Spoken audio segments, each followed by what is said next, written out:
Je vous salue, candidat valeureux, candidat vaillant, à la plénitude du Saint-Esprit, rassemblés dans cette chambre haute. Et je viens vers vous ce soir pour vous dire que Dieu fait toutes choses pour un but. Bien-aimés, chers élus, le roi Salomon, dans le livre des Proverbes, au Proverbe 16e, le verset 4, nous dit que Dieu fait toutes choses pour un but. Amen.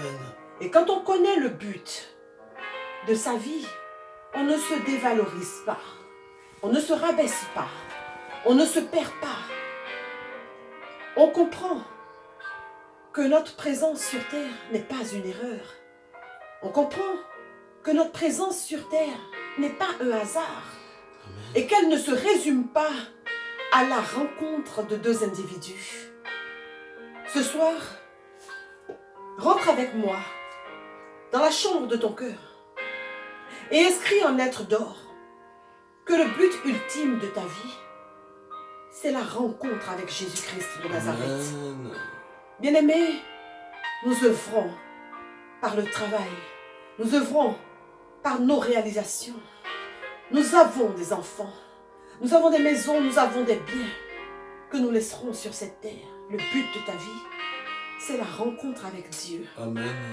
Le but de notre présence dans cette chambre haute, dans cette chambre fortifiée, dans cette chambre barricadée, c'est également de recevoir cette aide de la part de Dieu. Amen. Bien-aimé, celui qui arrive vient balayer les décombres laissés par les anciens maîtres de nos vies, laissés par les anciens gouverneurs de nos vies. Et il vient établir, Amen. il vient édifier l'ordre éternel de Jésus-Christ de Nazareth. Il vient pour demeurer avec nous éternellement, selon Jean 14, le verset 26. Je voudrais te dire ce soir que les grandes rencontres se préparent. Amen. Alors pour toi et pour moi, l'heure de la démarcation a sonné. Parce que la révélation de la révolution de Jésus-Christ nous a été donnée. Et cette révolution est proche. Amen. Celui qui vient, bien-aimé, on l'appelle le précieux Saint-Esprit. On l'appelle le valeureux Saint-Esprit. Parce qu'il est l'auteur de toutes les victoires d'Israël. Amen. Il vient parce que victoire et succès sont sa signature. Il arrive parce que victoire et succès sont sa marque de fabrique. Quand il vient, tu passes de l'état du chrétien craintif, apeuré, faible, à l'étienne du chrétien vainqueur. Amen.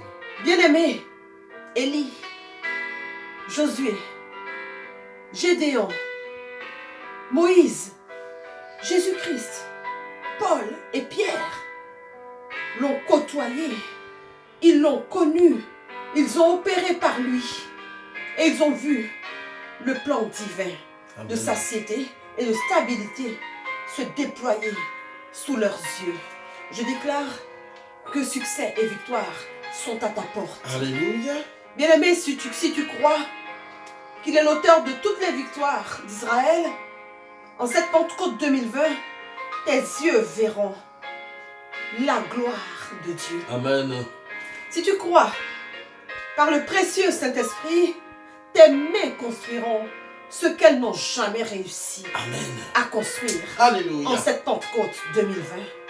Si tu crois par le précieux Saint-Esprit, je dis que la direction de ta vie changera Alléluia. en cette Pentecôte 2020.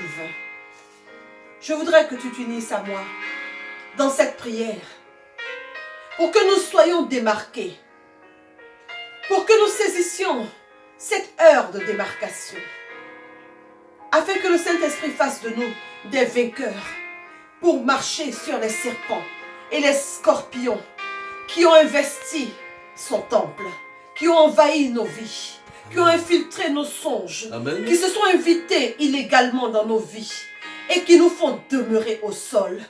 Je déclare qu'il vient t'élever à la stature du Christ. Amen. Et que selon 2 Corinthiens 3, le verset 18, tu passeras de gloire en gloire, Alléluia. transfiguré à l'image du Christ par le Saint-Esprit. Amen.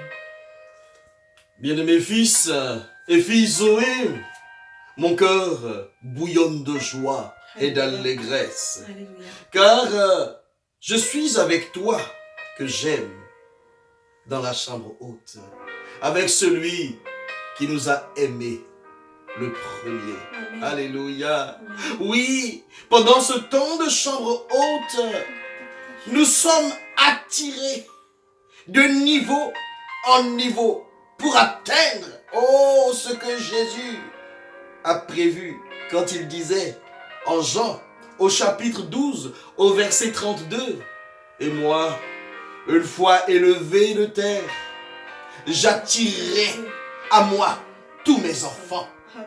Bien-aimé, c'est ce qui se passe pour toi. Et je te vois monter, monter, monter, monter en puissance. Oui, bien-aimé, tu as compris le premier jour qu'il y avait une révolution à vivre avec Jésus. Et cette révolution t'a révélé ta qualité de race élue. Et le Réma est venu mettre dans ton cœur la démonstration de puissance et d'esprit. Quand tu évolues ainsi, tu arrives de Jean 12, 32 à Jean 12, 33.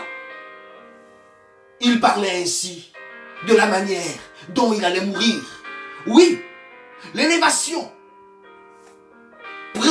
prévue par Jésus est la conséquence directe de ce qui s'est passé à la croix.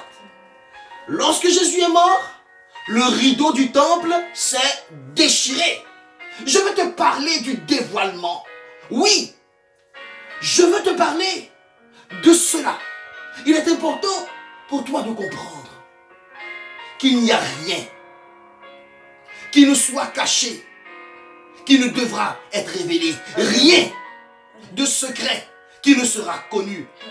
Selon Jean 12, le verset 2.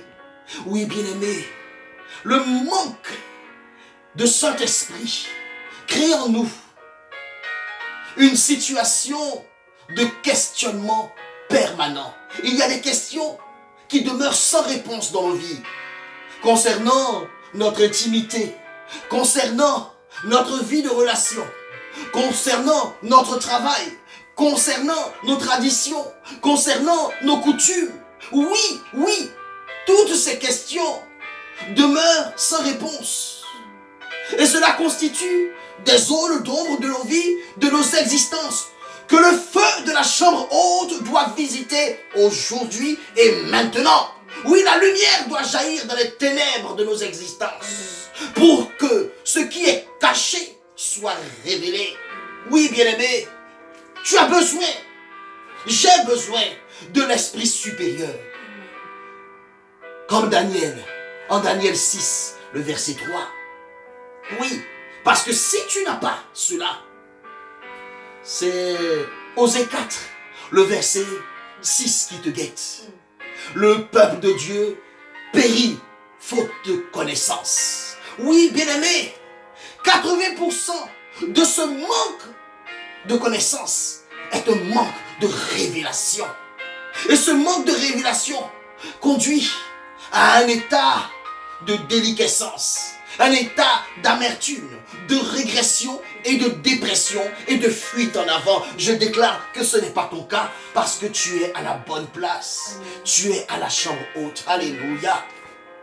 Et parce que tu es là, bien-aimé, tu demeures l'homme que Dieu veut que tu sois. Tu sais, mon enfant, l'homme fait partie de la création. Il ne peut alors s'ériger en observateur et en régenteur, un régisseur de la création, parce qu'il en fait partie. C'est le Créateur lui-même qui peut en donner les éléments de connaissance.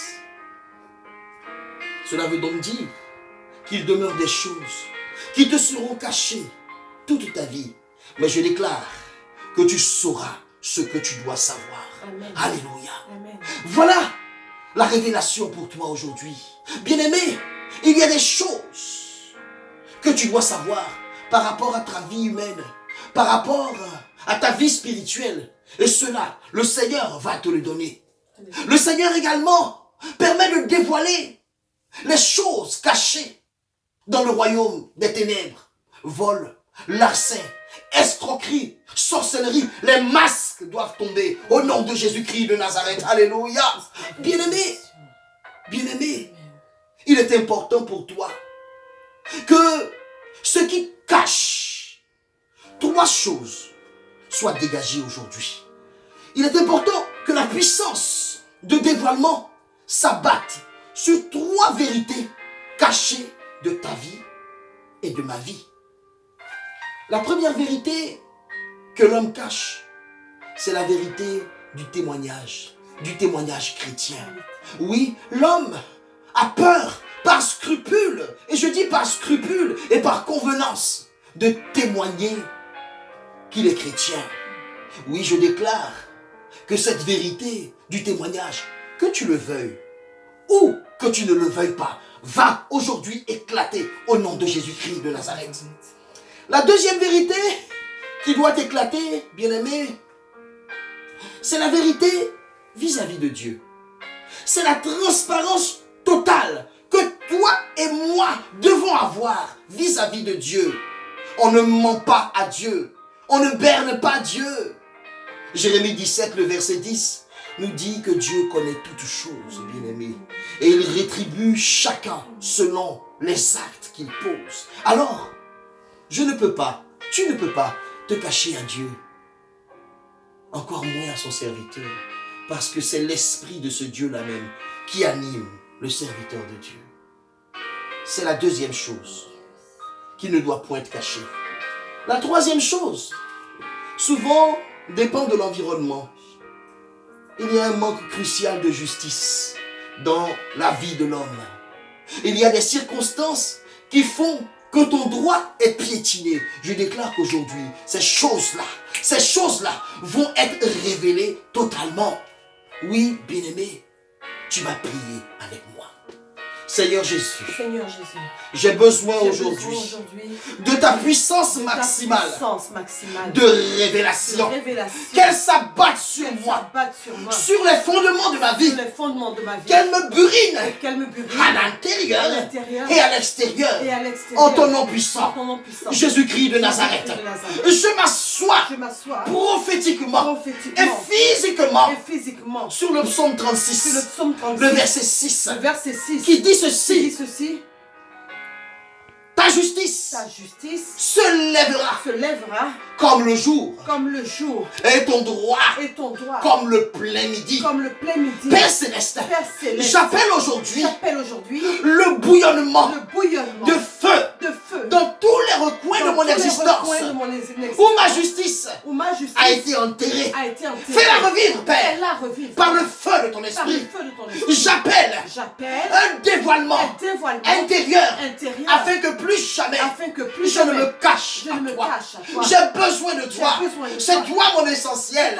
Viens Saint-Esprit et sois à l'aise en moi de telle sorte que je sois témoin véridique afin que mu par le feu de l'esprit, je sois transformé, transfiguré en une autre personne, à l'image de l'homme créé, juste et incorruptible, selon Éphésiens 4, le verset 24, à l'image de Dieu. Amen.